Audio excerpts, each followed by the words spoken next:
C'était juste une dispute à propos d'argent, et il m'a jeté de l'eau bouillante dessus.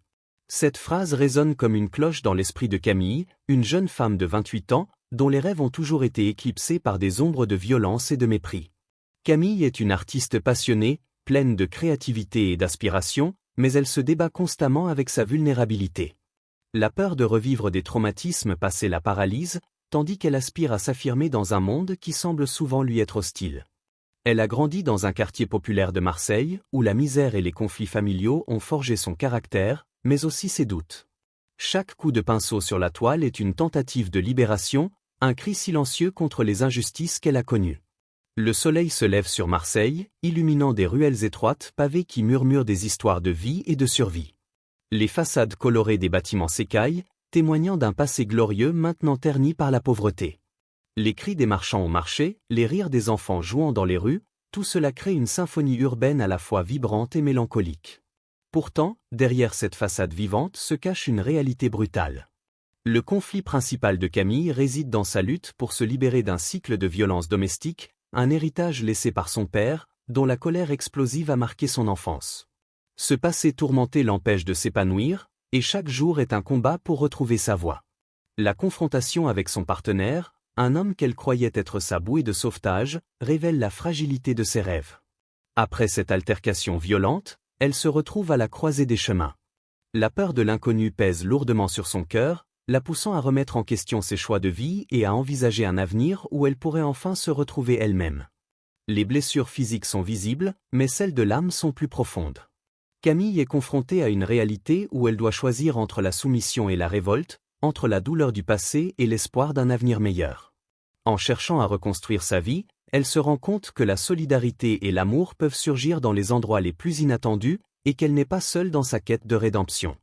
Camille se retrouve dans un tourbillon d'émotions après l'incident traumatisant. Les jours qui suivent sont marqués par une lutte intérieure intense.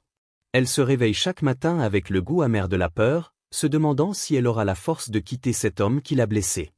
Les échos de leur dispute résonnent dans sa tête comme un refrain obsédant. Elle sait qu'elle doit agir, mais l'angoisse de l'inconnu la paralyse. La douleur physique s'estompe lentement, mais les cicatrices psychologiques sont plus tenaces. Dans ce contexte, Camille croise le chemin de Sophia, une femme flamboyante et résiliente qui tient un café dans le quartier. Sophia est une figure emblématique, connue pour sa force et son soutien aux femmes victimes de violences. Elle devient un mentor inattendu pour Camille. Au début, Camille se sent réticente à s'ouvrir, craignant que son passé ne soit un poids pour Sophia. Cependant, Sophia, avec sa sagesse et son empathie, lui offre une oreille attentive et des conseils pratiques. Elle lui parle de son propre parcours, de la manière dont elle a transformé ses blessures en force, et de l'importance de se libérer des chaînes du passé. Mais le chemin vers la guérison n'est pas linéaire. Camille fait face à de nouveaux défis. La peur de l'intimité la rattrape lorsqu'elle commence à envisager une nouvelle relation, cette fois avec un homme qui semble être l'antithèse de son ancien partenaire. Les doutes s'immiscent. Peut-elle vraiment faire confiance à quelqu'un d'autre? La vulnérabilité qu'elle ressent face à cette possibilité est à la fois terrifiante et excitante. Elle se rend compte qu'elle doit surmonter non seulement ses peurs, mais aussi les préjugés de sa communauté, où les stéréotypes de genre et la méfiance envers les femmes qui osent parler de leurs souffrances sont bien ancrés. Les interactions avec Sophia et ce nouvel homme exposent les failles de Camille. Elle se débat avec sa propre valeur, se demandant si elle mérite l'amour et le respect. Les journées au café, remplies de rires et de discussions passionnantes, deviennent pour elle des havres de paix, mais également des rappels constants des défis à venir. Chaque échec, chaque moment de doute la pousse un peu plus vers une introspection nécessaire. Elle commence à comprendre que la force ne réside pas seulement dans la capacité à résister, mais aussi dans la vulnérabilité d'accepter son passé. Au fur et à mesure que les jours passent, Camille apprend à aborder ses blessures avec un nouveau regard. Elle commence à peindre d'une manière qui reflète non seulement sa douleur, mais aussi son espoir. Les couleurs sur sa toile deviennent une métaphore de sa renaissance, une célébration de la solidarité et de l'amour qu'elle découvre autour d'elle. Pourtant, chaque pas en avant est accompagné de la peur d'un retour à la case départ, et le chemin reste semé d'embûches. L'ombre de son ex-partenaire plane toujours, la poussant à rester vigilante alors qu'elle se lance dans cette quête d'émancipation. Camille, dans sa quête de guérison, commence à ressentir les premières fissures dans son amitié avec Sophia.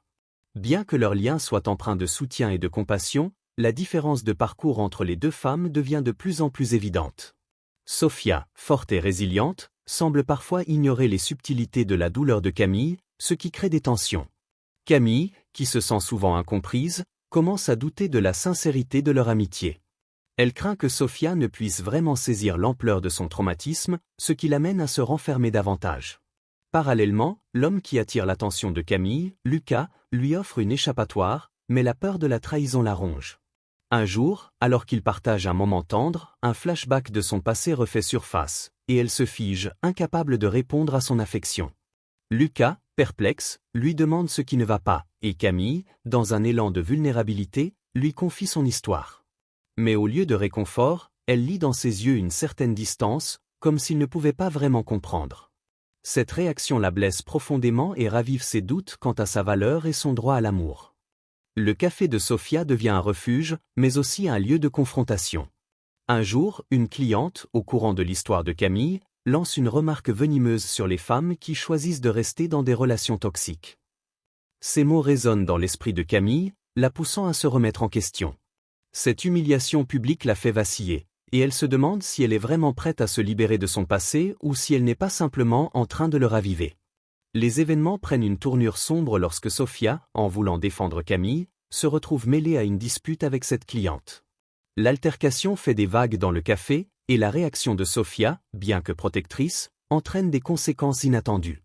Des clients commencent à se détourner du café, mettant en péril le petit commerce que Sofia a construit avec tant d'efforts.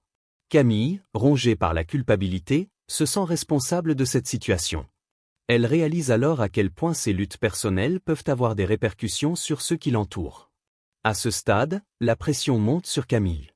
Elle est confrontée à un choix, continuer à se cacher derrière ses peurs ou s'affirmer et soutenir Sofia dans cette tempête. Les défis financiers et émotionnels s'accumulent et elle doit faire face à une question cruciale. Comment peut-elle transformer sa douleur en force sans nuire à ceux qu'elle aime ? Les doutes l'assaillent, mais en se regardant dans le miroir, elle commence à voir une lueur de détermination. C'est ce moment de tension qui pourrait devenir le tournant de son histoire, un choix entre s'enfermer dans le passé ou embrasser l'incertitude du futur. Alors qu'un après-midi ensoleillé se transformait en une soirée douce au café de Sofia, un événement inattendu survint, changeant le cours de l'histoire de Camille. Une nouvelle cliente, visiblement en détresse, entra dans l'établissement. Elle avait besoin de réconfort, de chaleur humaine, et son regard se posa rapidement sur Camille, qui était assise seule à une table. La femme, avec des larmes aux yeux, lui confia qu'elle traversait une période difficile, rappelant à Camille ce qu'elle avait vécu. La douleur de cet inconnu résonna en elle, comme un écho lointain de son propre traumatisme. En entendant l'histoire de cette femme, Camille ressentit une vague d'empathie, mais il y avait aussi un sentiment d'urgence qui l'envahit. Au lieu de se renfermer dans sa douleur habituelle, elle se leva et s'approcha de la cliente. Elle commença à partager son propre parcours, les batailles qu'elle avait menées, et comment, malgré tout, elle avait trouvé des raisons de continuer à avancer. Étrangement, ce moment de vulnérabilité lui apporta une clarté inattendue. Au fur et à mesure qu'elle parlait, elle réalisait à quel point elle avait ignoré sa propre force. Elle avait toujours vu son passé comme une chaîne qui l'entravait, mais maintenant, elle commençait à comprendre qu'il pouvait aussi devenir un pont vers la guérison et l'empathie. Les larmes de la cliente se mêlaient aux siennes, et dans ce partage, Camille ressentit une libération. Ce moment de connexion, bien plus qu'une simple conversation, était une transformation. Elle se rendit compte qu'en soutenant quelqu'un d'autre, elle pouvait également se réconcilier avec ses propres blessures. La peur de la trahison, de l'incompréhension, ainsi que les doutes sur ses relations, commencèrent à s'estomper. Elle comprit que la vulnérabilité ne signifiait pas faiblesse, mais plutôt une force, une opportunité de se redéfinir et de s'affirmer. Ce tournant bouleversa non seulement Camille, mais aussi l'atmosphère du café. Les clients, témoins de cette scène émotive, commencèrent à prêter attention. La tension accumulée entre Sofia et Camille, nourrie par les malentendus et les non-dits, fut mise à l'épreuve. Camille, avec une nouvelle détermination, se tourna vers Sofia, prête à lui parler de ses craintes et de ses sentiments. Elle comprit qu'elle devait défendre non seulement sa propre guérison, mais aussi leur amitié mise à mal. Cette expérience réorienta ses priorités. Elle ne voulait plus que ses luttes causent du tort à ceux qui l'entouraient, notamment Sofia. Elle éprouvait une nouvelle envie de prendre la parole, de défendre ce qu'elle tenait à cœur et d'affronter les obstacles qui se dressaient devant elle. C'était un moment de clarté, une révélation sur l'importance de l'empathie et du soutien mutuel. Les circonstances avaient changé, et avec elles, le poids du passé. Camille se sentait prête à affronter ses propres démons et à transformer sa douleur en force. L'altercation avec la cliente, bien qu'alarmante, avait ouvert une voie vers la réconciliation et la solidarité. Elle savait que le chemin serait semé d'embûches, mais elle était désormais prête à avancer, à se battre pour elle-même et pour sa relation avec Sofia. Alors que la nuit tombait, Camille pouvait sentir une nouvelle énergie en elle. Elle était sur le point de faire face à un affrontement décisif, non seulement avec son passé, mais aussi avec ses peurs et ses incertitudes. Le futur, bien que incertain, semblait enfin rempli de possibilités. Alors que la nuit enveloppait le café de Sofia, Camille ressentit une tension palpable dans l'air. La conversation qu'elle avait partagée avec la cliente en détresse avait résonné en elle de manière inattendue, éveillant une détermination qu'elle n'avait jamais connue. La vérité s'imposait à elle, il était temps de faire face à Sofia, de briser le silence qui les séparait. Leurs malentendus, les blessures non dites, pesaient sur leur amitié comme une ombre. Elle savait que le moment était venu d'aborder les choses de front, de révéler ses craintes et ses attentes. Sofia, qui avait observé la scène avec une assiduité croissante, semblait hésitante. Elle avait toujours été le pilier de Camille, mais maintenant, il était clair qu'elles avaient toutes les deux besoin de cette confrontation.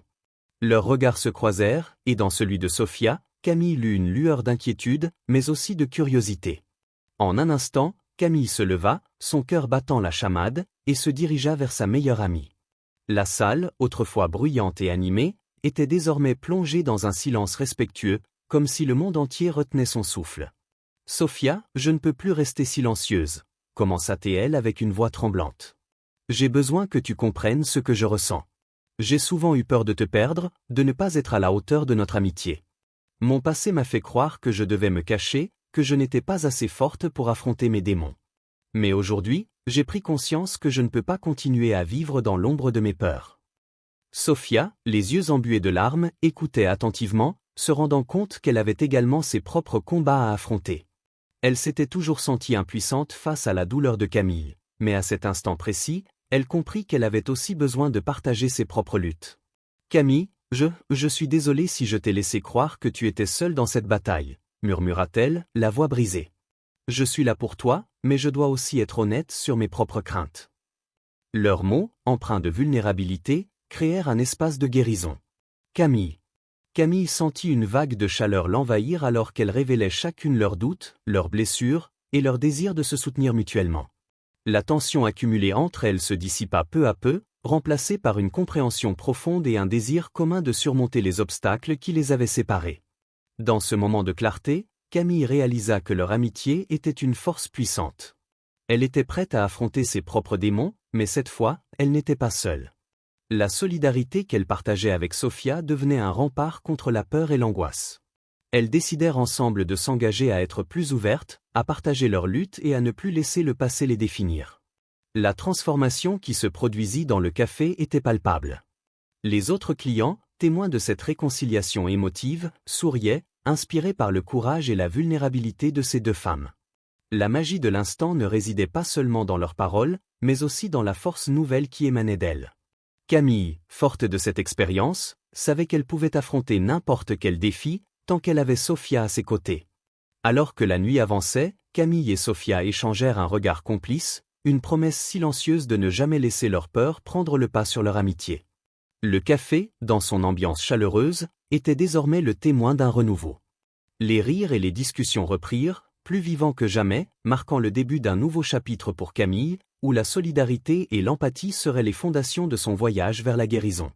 La tension qui avait longtemps pesé sur l'amitié de Camille et Sofia s'était dissipée, laissant place à une lumière nouvelle. Les jours qui suivirent leur réconciliation furent marqués par une atmosphère de confiance et de solidarité. Camille, désormais libérée de ses peurs, commença à partager son histoire avec d'autres, inspirant plusieurs femmes du café à exprimer leur propre lutte. Elle réalisa que cette vulnérabilité était une force, et non une faiblesse. Les conversations, autrefois superficielles, devinrent des échanges profonds où les âmes se dévoilaient, créant un réseau de soutien inespéré. Sofia, de son côté, trouva le courage de se lancer dans ses propres passions, se remettant à la peinture, une activité qu'elle avait mise de côté depuis des années. Elle s'épanouit dans cette nouvelle dynamique, et les murs de leur café se couvrirent bientôt des œuvres colorées qui racontaient leurs histoires. Leur amitié devint une source d'inspiration non seulement pour elle, mais aussi pour tous ceux qui fréquentaient l'établissement, transformant l'endroit en un havre de créativité et de partage. Dans les semaines qui suivirent, Camille réfléchit à son parcours. Elle comprit que les défis qu'elle avait rencontrés n'étaient pas des obstacles, mais des occasions d'apprendre et de grandir. Chaque conversation, chaque moment de partage avec Sophia et les autres femmes, renforçait sa conviction que la solidarité pouvait vraiment changer des vies. Elle se sentait plus forte et plus résiliente, prête à affronter le monde avec une nouvelle perspective. Les autres personnages, témoins de cette transformation, trouvèrent aussi leur voie. La cliente en détresse qui avait déclenché ce changement, par exemple, avait retrouvé espoir et avait même commencé à organiser des ateliers de soutien pour d'autres femmes, créant ainsi une chaîne de solidarité qui s'étendait au-delà des murs du café. Camille savait désormais que l'amitié, lorsqu'elle était nourrie de compréhension et de vulnérabilité, pouvait surmonter n'importe quel obstacle. Elle avait appris à écouter et à être écoutée, à partager ses doutes et ses rêves. Son histoire ne se limitait plus à ses peurs, mais s'enrichissait de ses réussites et du soutien qu'elle apportait à autrui. Alors qu'elle observait le café baigné par la lumière du matin, elle réalisa combien chaque moment de partage, aussi petit soit-il, pouvait être un acte de courage. La vie était un voyage de continuel apprentissage, et chaque pas, même le plus difficile, était une conquête en soi. Camille savait que la véritable force résidait dans la capacité à se relever et à avancer ensemble. La vulnérabilité est le chemin vers la force, pensa-t-elle. Avec un sourire déterminé, elle se tourna vers Sophia, prête à accueillir tout ce que l'avenir leur réservait.